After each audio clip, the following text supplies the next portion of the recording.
Satyam Pandey. I read in class 6. Today I am here to present a special item. Today's topic is Azad Hind Fauj. The Azad Hind Fauj or the Indian National Army INA holds a crucial place in India's struggle for independence during World War II. Formed by Subhash Chandra Bose, the INA's primary objective was to liberate India from British colonial rule. Subhash Chandra Bose, often referred to as Netaji, sought international support for India's independence and formed alliances with Axis powers during the early stages of World War II. He believed that securing foreign backing was essential for India to break free from British dominance. Bose established the INA in 1942 in Southeast Asia, where he sought assistance from Imperial Japan. The INA comprised Indian prisoners of war primarily from the British Indian Army who were captured by the Japanese in the Southeast Asian theatre. The force was organized into three brigades, namely Gandhi, Nehru, and Azad, symbolizing key figures in the Indian freedom movement. Bose's leadership and motivational speeches infused a sense of nationalism purpose among the soldiers of the INA. The famous little battle cry Jai Hind became synonymous with the INA and reflected the spirit of their struggle. The INA actively participated in military campaigns, including the Burma campaign against the British and Allied forces. The Red Fort trials in 1945, where INA officers were court-martialed by the British, brought the force to the forefront of the independence movement. The trials gained widespread attention and led to increased public support for the INA. The INA's impact on India's struggle for independence remains a subject of historical debate. While its military achievements were limited, the psychological and symbolic significance of the INA in galvanizing nationalist sentiments cannot be understated. The force demonstrated the unity and resolve of Indians against colonial rule, inspiring future generations in the quest for freedom. After Japan's surrender in 1945, the INA's role in the independence movement became even more prominent.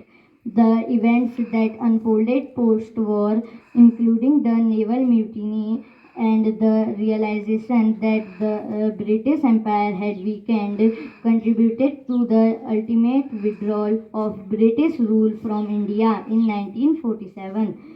The legacy of Azad Hind Fauj endures as a testament to the determination and sacrifice of those who fought under its banner. While it may not have directly led to India's independence, the INA played a pivotal role in shaping the narrative of a united and resolute India striving for self-determination. Thank you and have a nice day. आज मैं सुभाष चंद्र बोस बना हूँ। सुभाष चंद्र बोस एक स्वतंत्रता सेनानी थे। आज के दिन उनका जन्म हुआ था 23 जनवरी 1897। उनके पिता का नाम श्री जानकी नाथ बोस और माँ का नाम श्रीमती प्रभावती बोस है। वो खून कहो किस मतलब का जिसमें उबाल का नाम नहीं, वो खून कहो किस का जो आ सके देश के काम नहीं, वो खून किस मतलब का जिसमें जीवन ना रवानी है, जो परवश होकर बहता है वो खून नहीं वो पानी है। तुम मुझे खून दो मैं तुम्हें आज़ादी दूंगा। मुझे यह मालूम नहीं है कि स्वतंत्रता के युद्ध में हम में से कौन कौन जीवित बचेंगे, परंतु मैं ये जानता हूँ कि अंत में विजय हमारी होगी। जय हिंद, जय भारत। Thank you. जानवी प्रीति कक्षा 7 की छात्रा आज आपके सामने गोपाल प्रसाद व्यास जी द्वारा रचित खूनी हस्ताक्षर कविता जो सुभाष चंद्र बोस से संबंधित है वो पढ़ने जा रही हूँ। वह खून कहो किस मतलब का जिसमें उबाल का नाम नहीं, वह खून कहो किस मतलब का आ सके देश के काम नहीं, वह खून कहो किस मतलब का जिसमें जीवन न रवानी है, जो परवश होकर बहता है वह खून नहीं है पानी है। उस दिन लोगों ने सही सही खून की कीमत पहचानी थी। जिस दिन सुभाष ने बर्मा में मांगी उससे उनसे कुर्बानी थी। बोले स्वतंत्रता की खातिर बलिदान तुम्हें करना होगा। तुम बहुत जी चुके हो जग में, लेकिन आगे मरना होगा। आजादी के चरणों में जो जयमाल चढ़ाई जाएगी, वह सुनो तुम्हारे शीशों के फूलों से गूंथी जाएगी। आजादी का संग्राम कहीं पैसे पैसे पर खेला जाता है, वह शीश कटाने का सौदा नंगे सर झेला जाता है। यूं कहते कहते वक्ता की आंखों से खून उतर आया। मुख रक्त वर्ण हो दमक उठा दम की उनकी रक्तिम काया। आजानु बाहू ऊंची करके वे बोले रक्त मुझे देना, इसके बदले भारत की आजादी तुम मुझसे लेना। हो गई सभा में उथल पुथल, सीने में दिल न समाते थे। स्वर इनकलाब के नारों के कोसों तक छाए जाते थे। हम देंगे देंगे खून, शब्द बस यही सुनाई देते थे। रण में जाने को युवक खड़े तैयार दिखाई देते थे। बोले सुभाष इस तरह नहीं, बातों से मतलब सरता है। लो यह कागज है, कौन यहाँ आकर हस्ताक्षर करता है।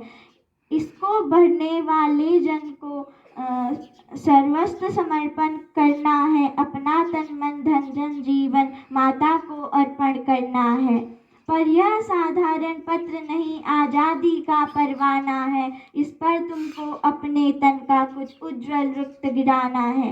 वह आगे आए जिसके तन में खून भारतीय बहता हो। वह आगे आए जो अपने को हिंदुस्तानी कहता हो। वह आगे आए जो इस पर खूनी हस्ताक्षर करता हो। मैं कफन बढ़ाता हूँ, आए जो इसको हंस कर लेता हो।